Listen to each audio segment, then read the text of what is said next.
नमस्कार ठाकुर साहब। पाला भी ठाकुर साहब।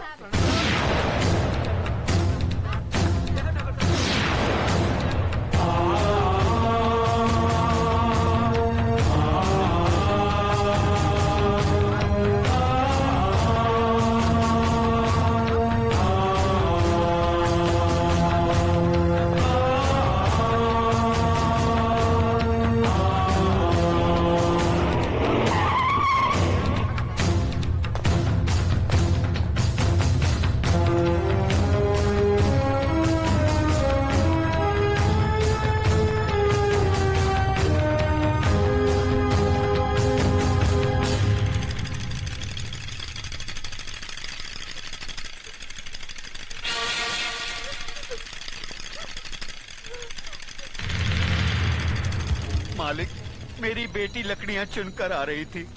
रंजीत सिंह के बेटे जगन्नाथ ठाकुर ने इसकी इज्जत लूट ली। हम गरीब हैं, इज्जत के सिवा हमारे पास कुछ नहीं है। अब कौन इससे शादी करेगा? अब कौन इसका हाथ थामेगा? आप न्यायमूर्ति हैं, आप ही फैसला कीजिए मालिक।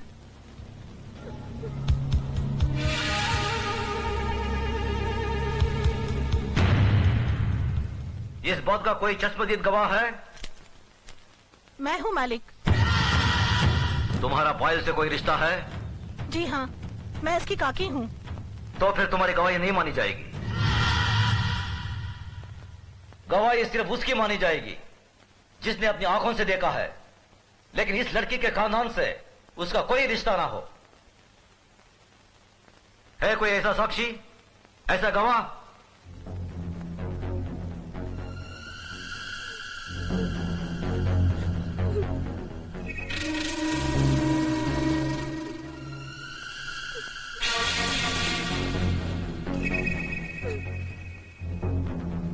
मैं हूँ मालिक। मैंने देखा है। तुमने क्या देखा है बेटे? मैंने देखा कि ये इस दीदी को जबरदस्ती अपने कंधे पे उठाकर पंपशीट में ले गया और दरवाजा बंद कर दिया। ये बचाओ बचाओ चिल्ला रही थी, मगर वहाँ कोई नहीं था।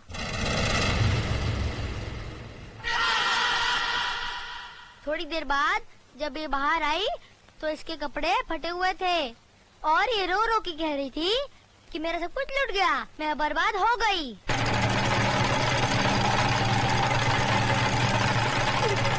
जगन्नाथ, कमीने कुत्ते, तूने इन गरीबों को क्या समझा है? ये वो गरीब मजदूर हैं जिनके खून पसीने की बरकत से हमारी धरती पर हरियाली जागती है। हमारे सर पर जमींदारी का ताज इन्हीं गरीबों की बदौलत है, जिसके बदले में उन्हें 2 वक्त की रोटी 2 गज की चादर मिलती है। और तूने उसी चादर में घुसकर इस गरीब की इज्जत लूट ली। फिर तुझ में और जानवर में क्या फर्क रहा? मुनीम जी, देवी माँ के मंदिर से सिंदूर ले आओ। जी मालिक। पायल, तुम इधर आओ। जिन हाथों से मजबूर करके इस कमीने ने तुम्हारी इज्जत लूटी, आज ये उन्हीं हाथों से तुम्हारी मांग भरेगा, तुम्हें अपनी पत्नी बनाएगा। ये हमारा फैसला है। गजराज, अपना फैसला बदल दे। आंखें मत दिखा।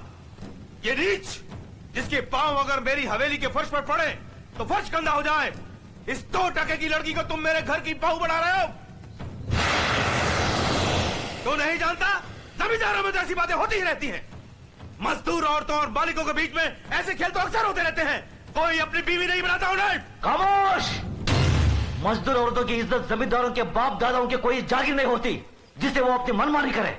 रोन दे, कुचले, इज्जत इज्जत होती है, चाहे वो किसी ठाकुर की बेटी हो या किसी मजदूर की। पागल हो गया तू? तुझे इंसाफ करने की अकल नहीं है। तेरा अंजाम बहुत बुरा होगा गजराज।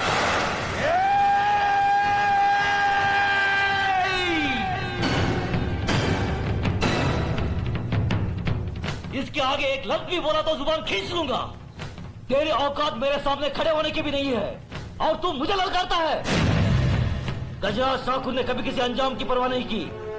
अगर परवाह की है तो सिर्फ अपनी आन, इंसाफ, अखलाक और ईमान की। इस लड़की की जन्म जात नाम इसकी कोई अहमियत नहीं है हमारी नजर में। अहमियत है तो सिर्फ इसकी इज्जत, इसकी पवित्रता की। जगन्नाथ, मांग भर इसकी। गजराज!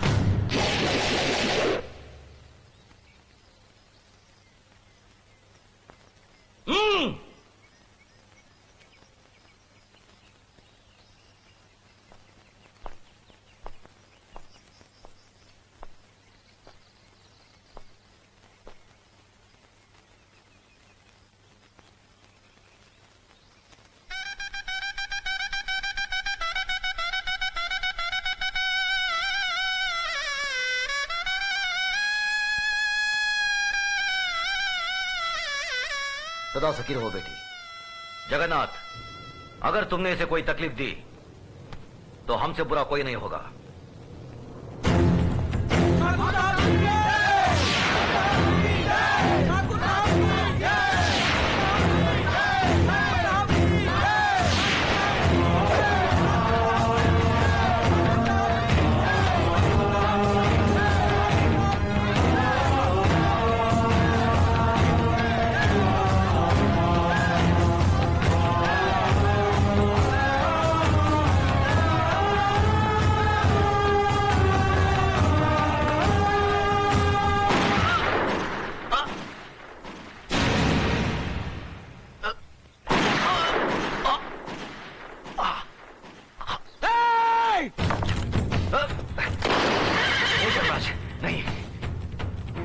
की बात उजाड़ना तुम्हारा धर्म नहीं है। बाबूजी, बाबूजी, भैया, मेरे भाई को मार डाला, मेरे देवता समान भाई को मार डाला। ये क्या किया तुमने? ये कैसा अनर्थ किया?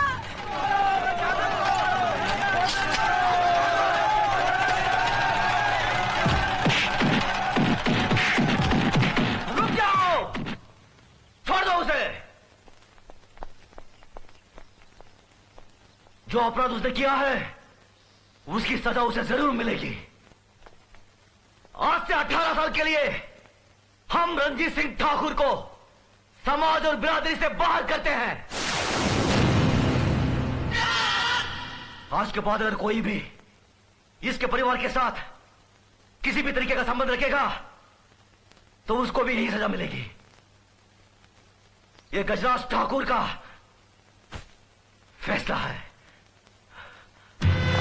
भैया, बाबूजी, भैया, बाबूजी, बाबूजी, बाबूजी। धर्मराज, न्याय करने वालों के लिए रिश्ते और जज्बात कोई मायने नहीं रखते। बेटे, जान चली जाए पर आन ना जाने पाए। जान देकर जो आन की रक्षा करता है वही न्यायाधीश इंसाफ के आकाश की बुलंदी को छूता है।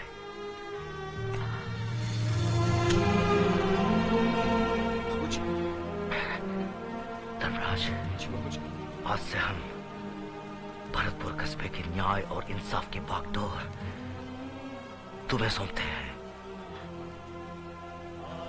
याद रखो बेटे, जिस दिन भी तुमने अनजाने में भी गलत फैसला किया तो समझ लो वही दिन तुम्हारी जिंदगी का आखिरी दिन होगा।